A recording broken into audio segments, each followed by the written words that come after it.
Hey everybody, this is Dustin, RV Specialist. So today I'm looking at a Heartland Sundance, and the customer came in and did some other work, and then they left and they brought it back. They're getting ready to go on a long trip, and he said, hey, you know, I see all your suspension videos and I want you to check mine. He said he had his a while back, increased the height on it to raise it, and they wanted to come in and do a Dexter Easy Flex kit. So one thing I want to point out, the guys aren't done with this. They still got to button everything up. We got to go back and witness mark all the connections, torque everything down. But whenever you replace a leaf spring, you also want to replace the U-bolts. And so again, the guys aren't finished with this. This thing's got to be, you know, the weight's off, so that's why they're hanging down in the opposite directions. So this is the Dexter thicker shackle links. It had standard shackle links on it with nylon bushings. They weren't wet. So now we've went ahead and increased the shackle link thickness, put bronze bushings in it, made them wet bolts on all 5 of these guys. The rear we cannot. What they've done here is somebody's from another competitor, they welded on an old school thing called a correct track, which they no longer make anymore. So they welded plates on both sides, they beefed it up in the middle, and they don't make a fit or a greasable zert for that in. It still has bronze bushings in it, which will still last longer than the wet bolts. But if you end up seeing that you have this longer pyramid, right, in your suspension, this is not a candidate for that Dexter Easy Flex kit because of the height. So I've got some pictures that I'll post about that. I believe the dimensions from here to here is like over 4 inches, where the regular ones are like 2 7/8 or something like that, or 2 5/16. So it depending on if it's a 33 or a 35, this would be considered a 33. It would lose the spacing, which would then draw this system in closer, which could cause, you know, the tires, of course, to rub. It would throw everything off. It would cause more torque on all the hangers, which would cause them to rip and damage the I-beams. So, you know, make sure you're going to a shop, or if you're going to do it yourself, that you make sure you're replacing the right components. We see a lot all the time, people come in and they've modified, you know, they've gone to like a different spring length or a different shackle length because they bought the wrong one, or they've changed a different, you know, just because they've seen like one that's advertised more so than others, they've changed the center equalizer, and then that throws everything off in there, which causes all the pressures and forces to be off. So it rips hangers off and tears hangers off.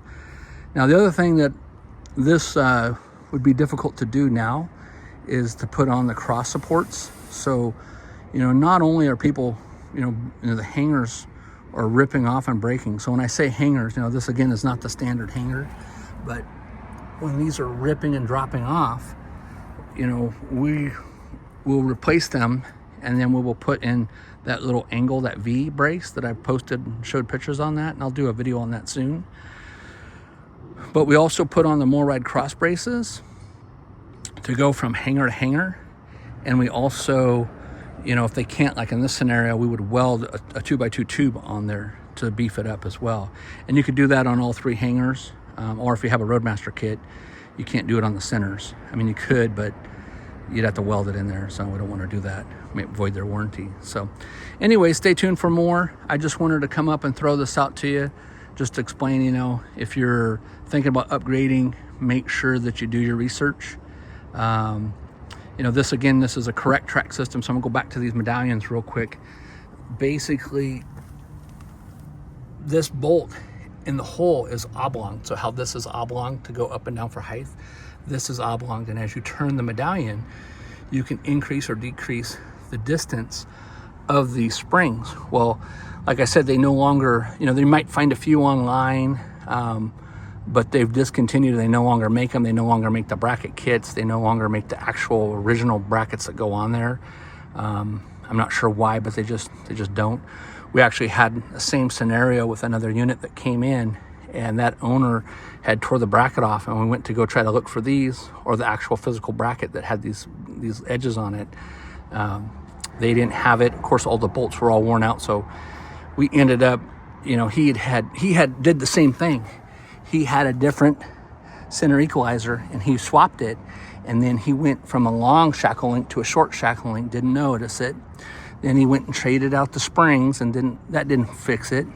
Then he went and got longer springs, or, you know, to kind of compensate for it, to try to push it back further out. And so 3 different times, not this owner, but 3 different times, he changed, you know, all the math on that suspension system. And then it finally just gave way and cracked one and broke one. So what we ended up doing, as again on another video, is we cut the whole system out.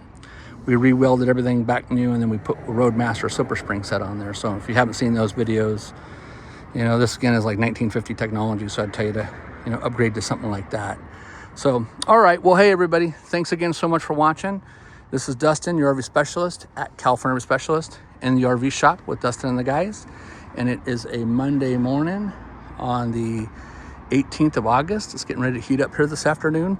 Luckily, I'm in some shade for temporarily, and we will go from there. Thanks again for watching.